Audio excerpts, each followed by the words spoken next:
So when you get in your Ford and you got a no start no crank scenario and you see that flashing light flashing like super fast like that, yeah, you have a problem.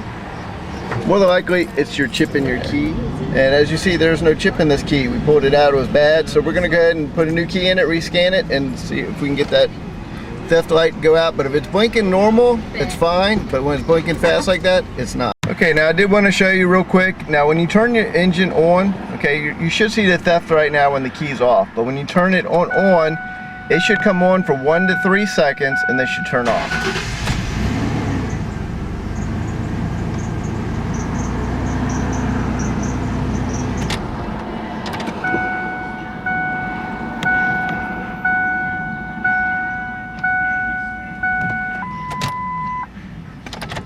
Alright, when you turn the key to on, you should see your theft engine light come on for 1 to 3 seconds like it did and then goes off.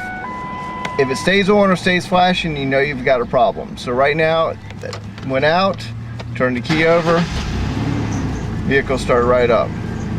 Now part of this, she had a bad fuel pump, but she dropped the key and it had a chip in it, and when the chip got damaged, it wouldn't turn the theft off.